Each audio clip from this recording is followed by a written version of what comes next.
Em 17 de dezembro de 1961, o que era para ser um dia de alegria e diversão no circo na cidade de Niterói, no Rio de Janeiro, foi considerada, na verdade, o dia de uma das maiores catástrofes mundiais já ocorrida em uma arena circense. Hoje vamos conhecer o caso do incêndio do Grand Circus norte-americano.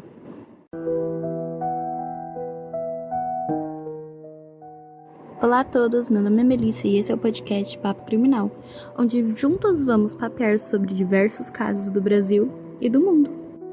Hoje, como eu disse no resumo, vamos falar sobre um caso ocorrido aqui no Brasil, que foi o incêndio do Grand Circus norte-americano. Bom, gente, esse caso, já no título dá pra saber, né, que vai ter fogo, vai ter coisas em relação ao incêndio e com certeza vão ter vítimas. Então, se você tem algum gatilho com isso, acho que você pode ver outro episódio. Antes de começarmos, né, já vou relembrar vocês que fotos, vídeos, sempre referentes a todos os casos que eu posto aqui, sempre vão estar lá no Instagram do podcast, @papocriminal. Que eu vou estar... E lá também eu vou estar sempre avisando que tem episódio novo, vou estar trazendo alguns outros conteúdos.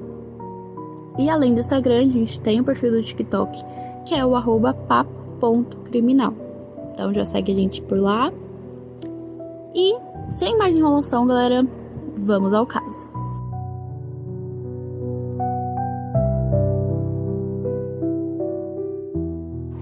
Quando pediu à mãe para ir à matinê de domingo do Grand Circus norte-americano, que tinha acabado de chegar em Niterói, município vizinho ao Rio de Janeiro, Maria José Martins de Oliveira, a Zezé, ouviu um sonoro não como resposta.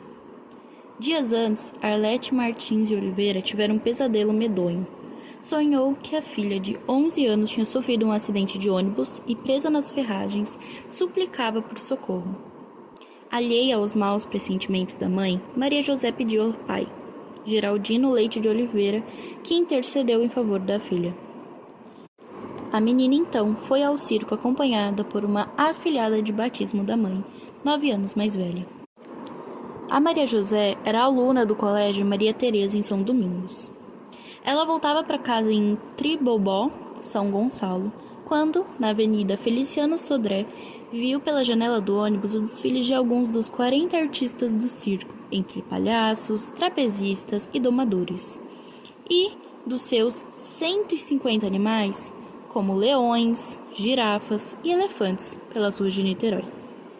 Fiquei doida, resumiu a professora apresentada, que na época que deu a entrevista tinha 73 anos.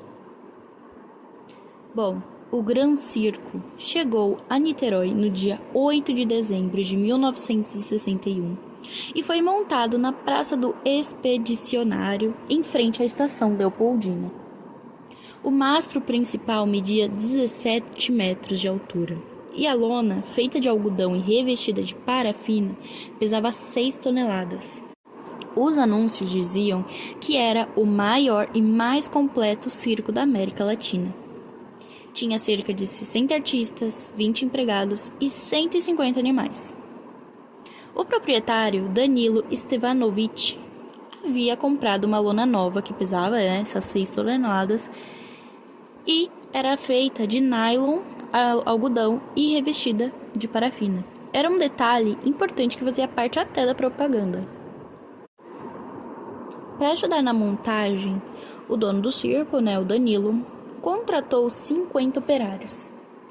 E depois de armado, o Grand Circo ocupou um diâmetro de 50 metros em um terreno baldio, que aos sábados e domingos servia de campo de futebol improvisado para a garotada da vizinhança. O circo estreou na noite de 15 de dezembro, uma sexta-feira, com lotação esgotada. Uma das pessoas que ajudou na montagem, Adilson Marcelino Alves, o Dequinha, tinha antecedentes na polícia por furto e apresentava problemas mentais. Ele trabalhou somente 2 dias e já foi demitido pelo Danilo E o Dequinha ficou inconformado e passou a ficar rondando as imediações do circo. Na estreia, no dia 15, o circo estava tão cheio que o Danilo mandou suspender a venda de ingressos, para a frustração de muitos. Nessa noite, o Dequinha tentou entrar no circo sem pagar o ingresso, mas foi visto e impedido pelo domador de elefantes, o Edmilson Juvencio. Bom, a Maria José, a garota do início da história, e a filhada da sua mãe conseguiram comprar os últimos ingressos para a matinê de sábado, que começava às 2h30 da tarde. O circo tinha capacidade para 3,4 mil espectadores, divididos por 9 arquibancadas, 800 cadeiras e 25 camarotes. O Dequinha, ele continuava a perambular pelo circo e começou a provocar o arrumador Maciel Felizardo, que era constantemente acusado de ser culpado da demissão de Dequinha. Seguiu-se uma discussão e o Felizardo agrediu o ex-funcionário, que reagiu e jurou vingança. Na tarde de 17 de dezembro de 1961, Dequinha se reuniu com José dos Santos, o Pardal, e Walter Rosa dos Santos, o Bigode, com um plano de atear fogo no circo. Eles se encontraram no local denominado Ponto de 100 Réis, na divisa do bairro Fonseca com o centro da cidade, e decidiram colocar em prática o plano de vingança. Um dos comparsas de Dequinha, responsável pela compra da gasolina, advertiu o chefe sobre lotação esgotada do circo e iminente risco de mortes. Porém, Dequinha estava irredutível. Ele queria vingança e dizia que Stevanovic tinha uma grande dívida com ele. Com 3.000 pessoas na plateia, às 3h45 da tarde, faltando 20 minutos para o espetáculo acabar, a trapezista Nena, o nome artístico de Antonieta Stevanovic, que era irmã do Danilo, tinha acabado de fazer seu número quando avistou as primeiras labaredas, a cerca de 20 metros da entrada principal. O fogo começou na parte de baixo da lona. Ela e os outros 2 trapezistas, Santiago Grotto e Vicente Sanches, conseguiram escapar ilesos pela porta dos fundos. Em pouco mais de 5 minutos, o circo foi completamente devorado pelas chamas. 372 pessoas morreram na hora e, com a chegada das equipes de resgate, o número de vítimas fatais passou de 500, das quais 70% eram crianças. Ironicamente, a fuga do elefante Sema da sua jaula foi o que acabou por salvar a imensa maioria. O animal, com sua força, arrebentou uma parte da lona e abriu um caminho para o maior número de pessoas passar.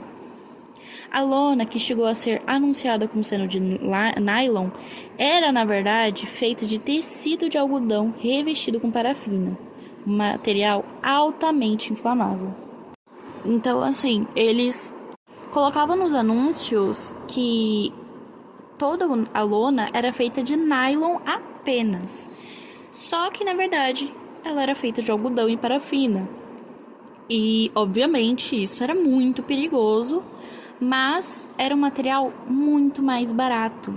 Então, ele só prezou pelo preço mesmo, mas isso acabou ceifando muitas pessoas. Bom, a Maria José, a aluna que eu comentei no começo, ela não teve a mesma sorte. Como eu comentei, elas compraram o ingresso do dia 17 no dia 15. Então, tinham tido 2 dias de apresentação completamente tranquilos. Mas, infelizmente, o dia que elas foram teve esse caso. Na confusão do incêndio, a menina se perdeu da afilhada da sua mãe e, sozinha, ela foi empurrada pela multidão e pisoteada. Ela conseguiu se levantar com uma dificuldade, mas quando ela estava se preparando para sair correndo, alguém pisou na sandália de borracha que ela ganhou de presente da mãe e levou outro tombo. Segundo ela, caí por cima de várias pessoas e várias pessoas caíram por cima de mim. Caí e ali fiquei, sem conseguir me levantar. Tudo o que conseguia fazer era pedir a Deus para me tirar dali. Até hoje não sei como consegui. Isso foi contado pela própria Maria José, que sob o nome artístico de Zezé Pedrosa, contou sua história no romance Vidas em Chamas, dedicado à sua mãe e ao cirurgião plástico que a operou, Jaci Conti de Alvarenga. Na hora do salve-se quem puder, poucos conseguiram fugir pelas portas dos fundos, apesar de larga, ela era escondida por uma cortina. E outros tantos pegaram carona na fuga alucinada de Sema. A maioria tentou sair por onde entrou. Para chegar sãos e salvos do lado de fora, tinham que atravessar um túnel de 13 metros de comprimento por quase 4 de largura. No caminho, 2 grades de ferros usadas para facilitar a entrada do público dificultaram, na verdade, sua fuga. Perto do fim da sessão, seriam retirados, mas com o incêndio ninguém se lembrou disso. Conclusão, o tal túnel ganhou o macabro apelido de Corredor da Morte. Quando todos imaginavam que aquele pesadelo não poderia piorar, o que restava da lona de algodão parafinado despencou em chamas sobre a multidão.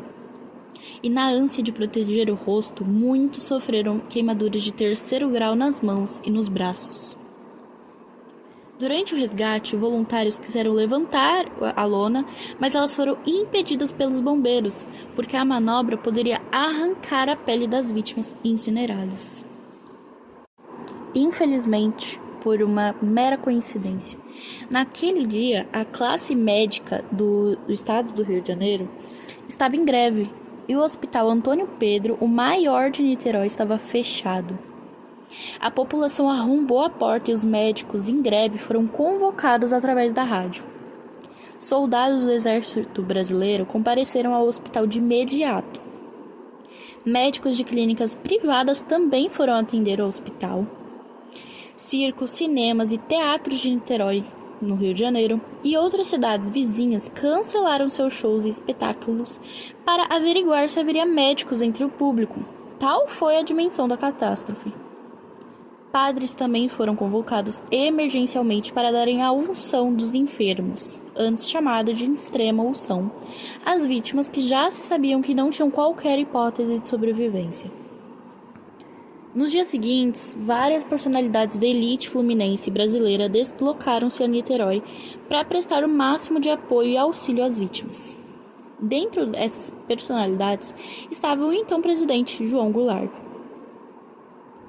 O incêndio do Gran Circus durou apenas 10 minutos, mas deixou, segundo as estimativas oficiais, 503 mortos. 7 em cada 10 eram crianças. O número de mortos do incêndio foi tão grande que o então governador do Rio, Celso Peçanha, convocou todos os marceneiros de Niterói para fabricarem 400 caixões. O estádio Caio Martins, com capacidade para 12 mil torcedores, foi transformado em uma imensa oficina de carpintaria. Se faltavam caixões para inúmeros cadáveres, também faltavam sepultura para incontáveis enterros. O prefeito de Niterói, Dalmo Oberlander, resolveu criar um anexo ao cemitério do Maruí, no Barreto. Ele chamou 300 funcionários da prefeitura para abrir novas covas no alto do morro. Até 50 presos, todos com bom comportamento, óbvio, foram colocados também para o trabalho. Até onde se sabe, ninguém nem tentou fugir. Nas unidades superlotadas, as vítimas esperavam por atendimento médico em todo e qualquer canto. Deitadas nos corredores, sentadas no chão, estiradas nas macas.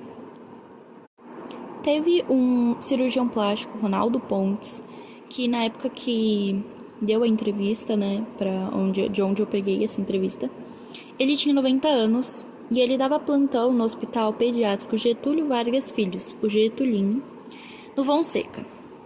E ele falou uma coisa que me pegou muito, que ele lamentou quando ele disse: "Perdi mais de 60 crianças, não conseguia socorrer a todas ao mesmo tempo."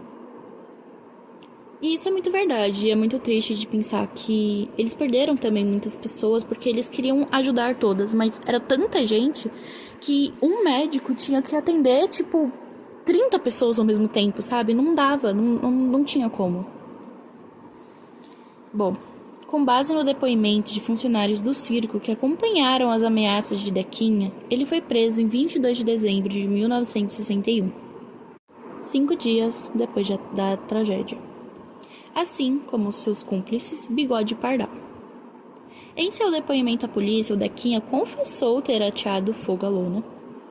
E ele ainda disse: se eu soubesse que ia morrer tanta gente, não teria feito o que fiz. Mas ele sabia, né? Ele sabia que ia estar lotado e que ia ter muita gente. Enfim, acho bem estranho essa declaração dele. Em 24 de outubro de 1962, o Dequinha foi condenado a 16 anos de prisão e mais 6 anos de internação em manicômio judiciário como medida de segurança.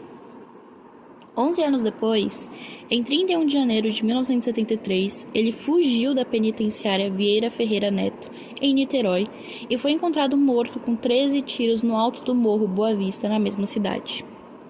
O autor do crime jamais foi descoberto. O Bigode recebeu 16 anos de condenação e mais um ano em uma colônia agrícola. E, finalmente, Pardal foi condenado a 14 anos de prisão e mais 2 anos em colônia agrícola. Antes de terminar, é bom eu comentar sobre toda a instalação do circo. 2 dias após o incêndio, a imprensa noticiou a instalação de um inquérito policial sobre o crime. Segundo consta, o primeiro delegado indicado foi Roberto Brito de Menezes, que anunciou o início da tomada de depoimentos e a necessidade de conclusão do laudo pericial. Mas o proprietário do circo, Daniel, apareceu no jornal Tribuna da Imprensa declarando: só mesmo um crime pode justificar o incêndio. E levantou a hipótese de que favelados expulsos da primeira sessão, ou seja, o Dequinha, Pardal e o Bigode, poderiam ter provocado o desastre. Depois dessa primeira declaração, o empresário só apareceria dias depois num outro jornal anunciando em Porto Alegre, no Rio Grande do Sul, a decisão de não reconstituir o Gran Circus norte-americano. Na sentença final do processo, não consta seu depoimento à polícia. Um dia depois disso, os jornais estamparam que o circo não tinha condições para funcionar, apoiados em declaração preliminar de perito.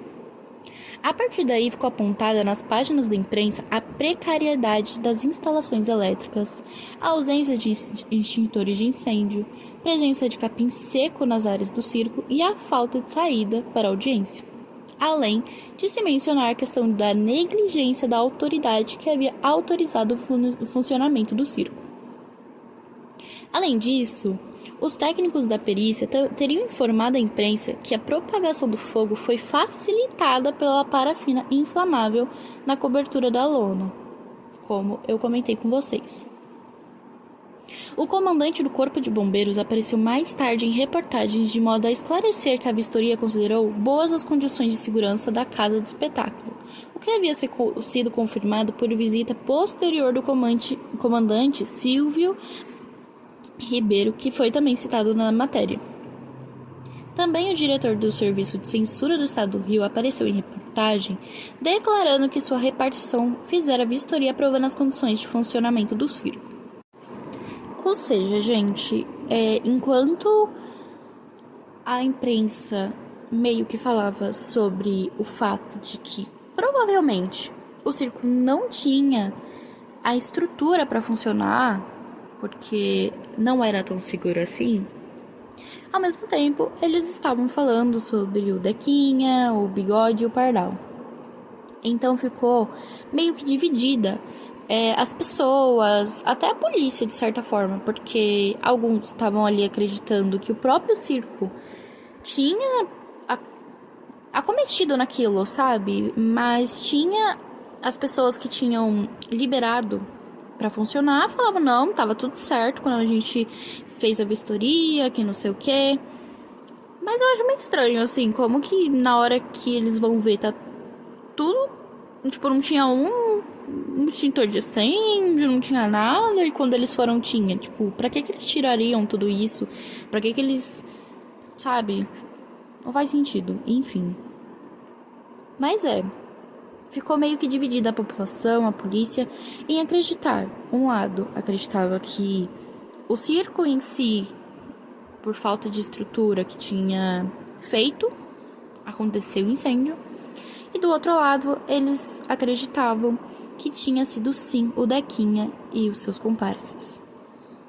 No fim, sabemos que quem foi culpado foi Dequinha e os comparsas. Bom, a lembrança do incêndio do circo ocorrido em 1961 sobrevive na cidade de Niterói até os dias de hoje. Passados mais de 60 anos, no cotidiano urbano, a notícia do passado resiste. Lenir Ferreira de Queiroz Siqueira foi uma das sobreviventes do incêndio mais conhecidas na cidade. Ela contou em entrevistas que, com frequência no ônibus, algumas pessoas percebiam suas queimaduras e perguntavam se ela teria se queimado no circo. Segundo ela, inclusive em uma das suas entrevistas, na véspera daquela mesma entrevista, uma moça tinha te perguntado por que ela tinha aquela marca no corpo e ela teria respondido: "Ah, teve um circo em Niterói, você não era nascida ainda." A moça, porém, teria respondido: "Ah, mas minha mãe fala", dando a medida da reprodução da lembrança. A observação de Lenir Ferreira de Queiroz Siqueira segue outra passagem de seu depoimento quando conta que, quando ainda nos anos 60, voltou a sair à rua, todos queriam olhar, parar e falar com ela. Nessa altura, a sobrevivente comentou como seu drama se estendeu. "Quando eu saía na cidade era uma tragédia. Ainda que o episódio repercutisse nos relacionamentos sociais da cidade, nunca deixava de ser lembrado." Segundo um professor de história, César Teixeira Honorato, que se livrou por pouco ainda de estar entre os presentes naquele dia, a população de Niterói ficou com trauma de circos. Segundo ele, isso ficou atestado quando, alguns anos atrás, um circo instalou-se na cidade, mas foi um fracasso. Na sua opinião, apesar da comoção nacional a respeito da tragédia, não foram realizadas grandes mudanças legislativas para melhorar a segurança das atividades de entretenimento no país. Basta lembrarmos o triste episódio da Boate Kiss em Santa Maria, no Rio Grande do Sul, afirmou.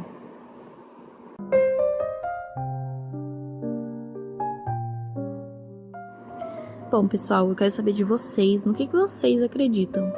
Porque mesmo eles tendo sido condenados, ainda tem essa brecha de, sabe, se entender que pode ter sido, na verdade, um caso de bode expiatório, né? Tipo, pegaram um cara que já tava meio puto, já tava meio que rodeando, uma coisa meio estranha, e colocaram ele pra confessar. Porque, de certa forma, ele tinha problemas mentais, sabe?